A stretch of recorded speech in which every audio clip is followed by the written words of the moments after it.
It was a pretty bad week in the Rudolph household for our fleet of vehicles. On Wednesday, we received from two separate mechanics, our personal mechanic, Justin Greathouse, in Littlestown, and a member of our parish called me about my truck needing basically a new engine again. That same afternoon, I received news from an auto repair shop in Shepherdstown, where Asher goes to college, that his GMC that he drives also had engine issues, and that needs to be replaced as well. So as bad as it can get in terms of automobiles in our household this week, and we have some choices to make. I am Pastor John Rudolph of the North Carroll Cooperative Parish, and I welcome you to NCCP Anywhere from wherever around the world that you are viewing and participating in worship with us. This is the 5th week of Lent 2023. We are making our way towards Easter very quickly. The truck that I drive, and I love this truck, even though it's given us nothing but mechanical issues. I love the way it looks, the way it drives, and the utility of it. It wasn't a surprise that we have major issues with it again. Again, it's been the pattern.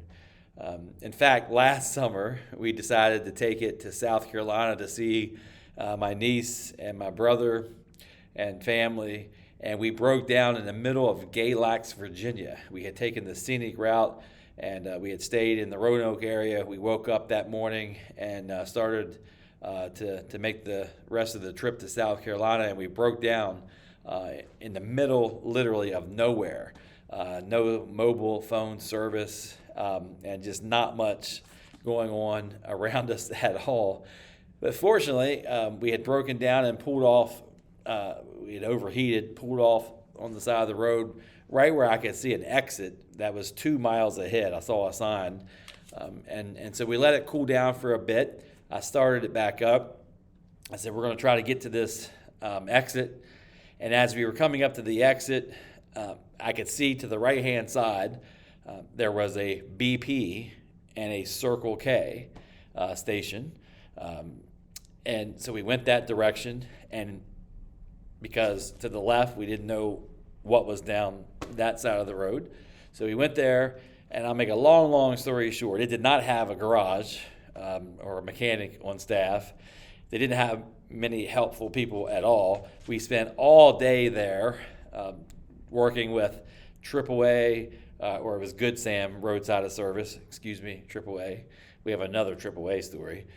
And rental cars and trying to get help, which we failed over and over again, and really wasted a whole day.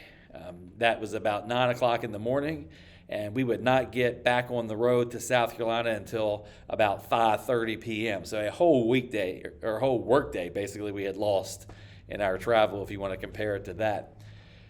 The point of this is, eventually, we discovered that if we would have turned left off of that exit, and we had chosen to go left, there was a garage a half mile down the road that we couldn't see from the highway. But that was the garage that actually gave us some help. And they would fix the truck that week while we were gone, and we would get a rental car to go the rest of the way. But the point is, I kicked myself for making the wrong choice. We went right where we could see the Circle K service station, which wasn't a service station. We could not see anything to the left. But we made a decision, much like we talked about last week with the story of how King David was chosen. I made the decision based on what I could see. And I said, we can get some help here where there are actually people. Had no idea that our real help was, down the hill to the left. And again, that's what we do as humans. We choose what is right in front of us usually. Sometimes that works out for us, but many times it's problematic. And again, we discovered that in that 1 Samuel passage on how God looked into David's heart. We saw all the big, strong, strapping, good-looking brothers. That's who we would have picked. That's who Samuel would have picked. That's who Jesse would have picked.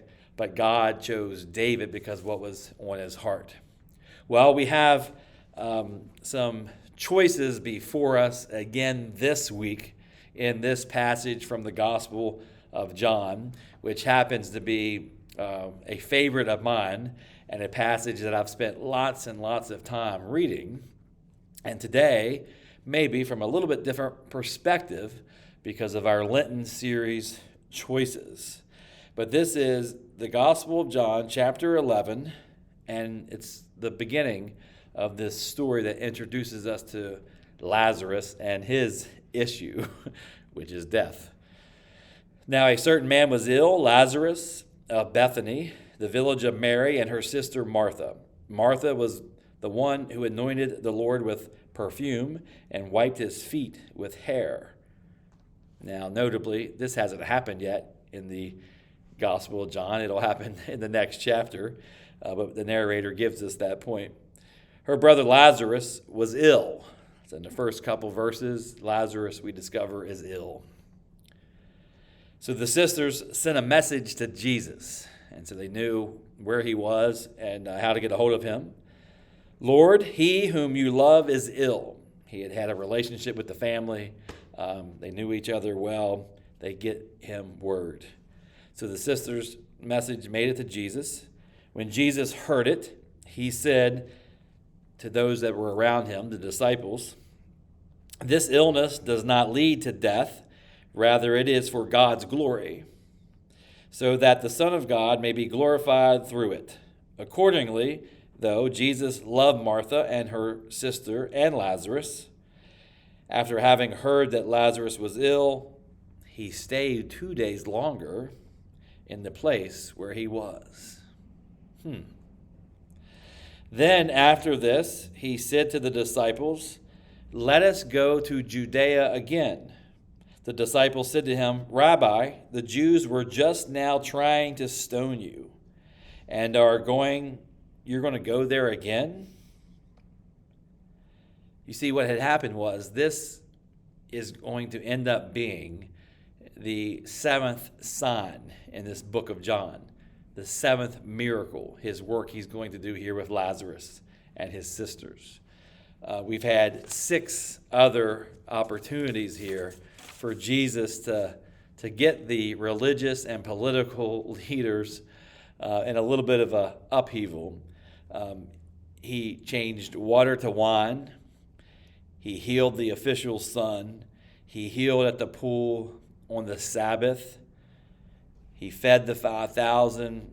He walked on water. And just most recently, before this story, he had healed the blind man. And each of these 6 miracles, 6 signs of who God was through Jesus, progressively got more maybe complex, more controversial, caused more of an uproar, and started to really help the political and religious leaders make a case against who Jesus was and what was needed to be done in order to, stop this movement, basically.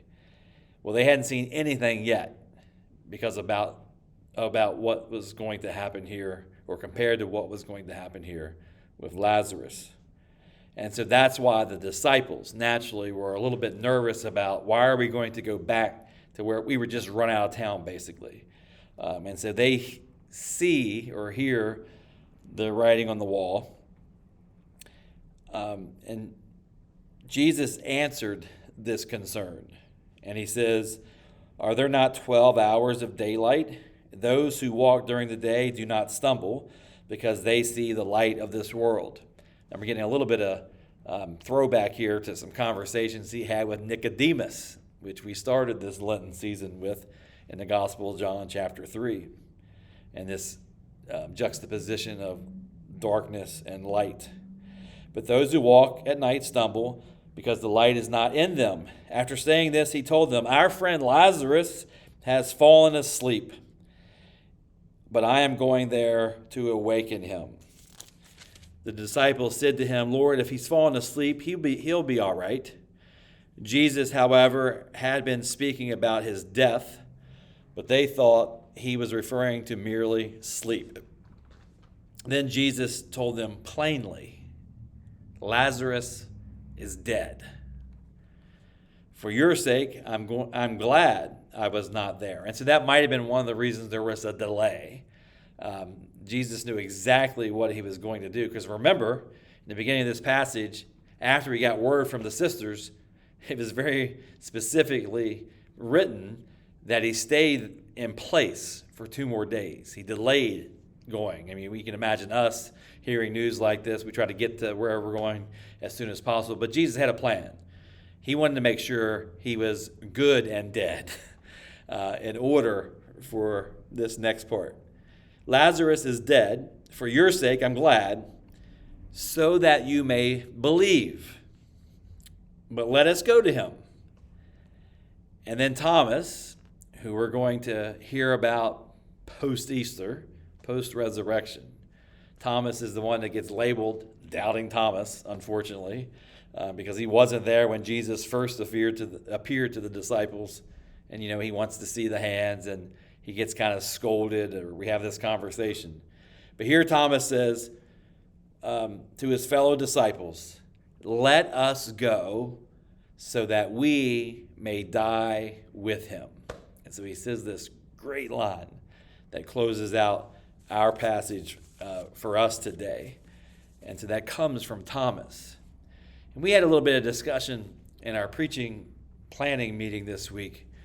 And around the table, we noticed here, maybe even for the first time, or at least first time we've discussed it together, how, especially in light of Thomas getting a little bit of a bad rap, maybe unfounded, but he appears to be the leader here, at least in this case, and maybe even in that post-resurrection story, at least the one that has exhibited some courage, because he's the one here that speaks up.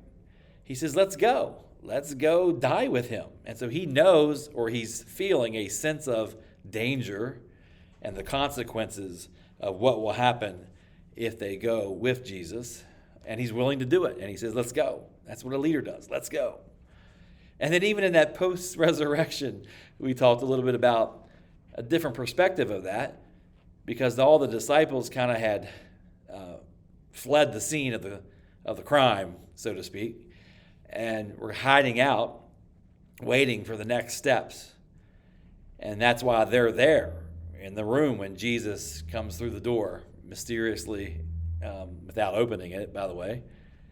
Thomas wasn't there. So that might give us a clue that, again, that leadership role, maybe he had gone out for some provisions or to test the waters, to see what was up. He certainly at least had courage there, as he does here in our story as the Lazarus passage opens. So just a neat little way to think about some of the ways and some of the thinking behind the choices and decisions that Thomas made here and later on, as we think about our own choices and what we may or may not have done during this time. And so here we have it. We have Jesus deciding to go, and they're going to go, and Thomas summoning the disciples to go along as well. And so we have, according to Sacred Pagina, which is a commentary that I love going to and that we looked at together in our meeting this week, we really have two decisions that are being made here in this story. One by Jesus, who we'll get to here in just a second, and one by Thomas, which we had just discovered. Again, and they're kind of juxtaposed or at a crossroads here.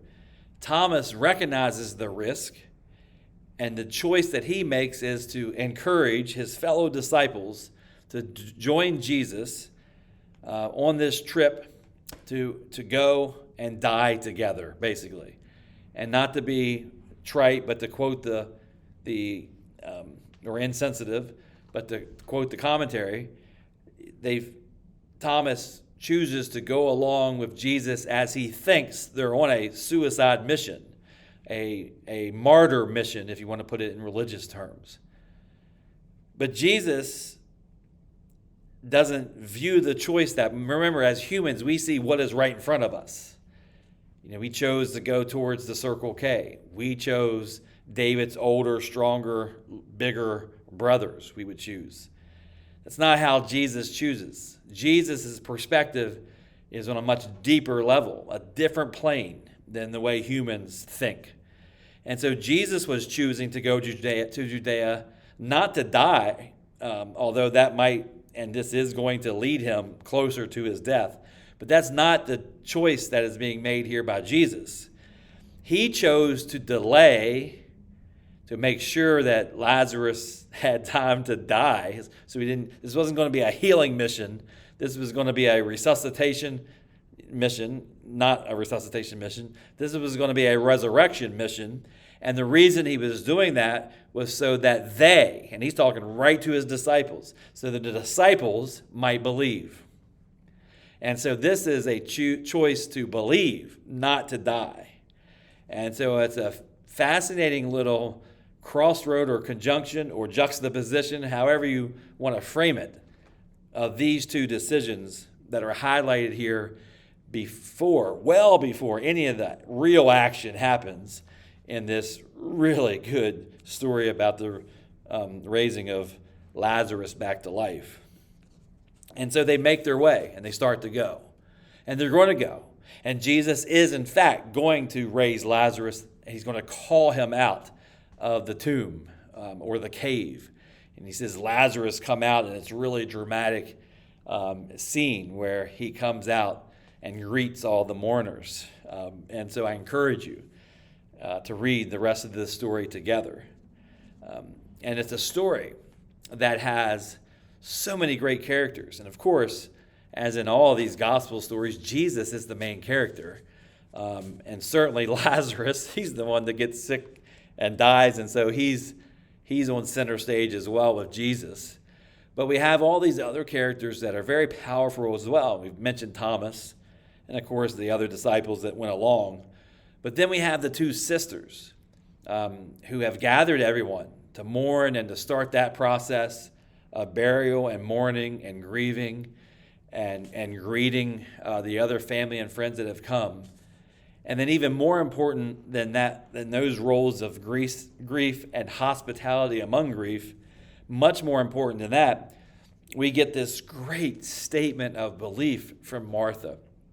And so the way this unfolds is that as Jesus is arriving into town, and he has heard and people are starting to come out to greet them, he knows that Lazarus has already been dead for 4 days, and he's 2 miles out, and all this information is coming to him. When Martha heard that Jesus was close, this is get us into verse 20, so beyond our reading for today. Martha heard, and she came out to meet him. Mary stayed home. Martha said this to Jesus, Lord, if you would have been here, my brother would not have died. But even now I know that God will give you whatever you ask of him. I mean, that in itself is a statement of faith. And she scolds Jesus. She's very direct. If you would have been here, he would not have died. And then Jesus goes on to say, your brother will rise again. Martha said to him, I know that he will rise again in the resurrection on the last day. Jesus said to her, and that's a powerful statement that we could unpack in reference and in the context of what Jewish folks believed in that day. But we'll save that for another sermon. But Jesus responded to that and said, I am the resurrection and the life. Those who believe in me, even though they die, will live. And everyone who lives and believes in me will never die. Do you believe this? Now remember, Jesus is on a mission so that the disciples will believe. She said to him, "Yes, Lord, I believe that you are the Messiah and the Son of God, the one coming into the world." And so it is one of the best statements of faith in the whole Bible. And this is even prior to Jesus dying on the cross and coming out of his own empty tomb. This is before Lazarus comes out of his cave. And she says, "I believe." And so at this point of the story, Jesus' mission for this day is complete. He's on a mission to get people to believe, and he already has one, and that is in Martha. And then we're going to discover, how this event unfolds and how it affects Mary and the other and the disciples and the others that were gathered there, the grieved, that witness Lazarus coming out of the tomb. And then as you go into the next chapter, you're going to discover what this did to the religious leaders. And they said, this is it. And the political leaders, something has to be done. And so this marks the moment, of course, where Jesus makes his turn towards Jerusalem. And then we gather here again on NCCP Anywhere next week. It'll be Holy Week. It'll be Jesus coming into Jerusalem on Palm Sunday. And this is the event, the seventh sign, the seventh miracle of the Gospel of John that makes this the reality of no turning back. But in this moment, it's just a reminder that this is ultimately a mission that's going to, yes, lead to the death of Jesus on the cross. Yes, lead us too into some of that thinking that Thomas had, where we're dying to self as we come along this journey with Jesus.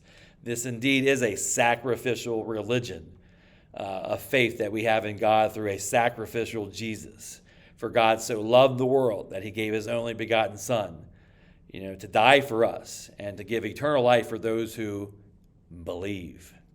And so let us not forget that the ultimate mission here is so that we can believe. Jesus was going to deal with and call Lazarus out of the tomb so that they could believe.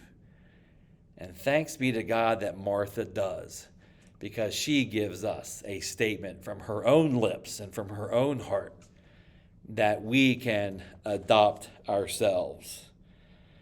And we can also, along with her, say, "Yes, Lord, I believe that you are the Messiah, the Son of God, the one coming into the world." And so that's the choice already that we have before us. Do we choose to believe what we might not yet see? Do we choose to come off of that exit and take a left into the unknown where our help was right around the corner? Or do we choose, like I did, and say, I'm going to go with what my eyes tell me, and I'm going to go to this Circle K where I can get a drink and some food, but not any help that I actually need? Martha shows us the way. Jesus tells us this is a mission of belief. And so let us join them 2 weeks out from Easter.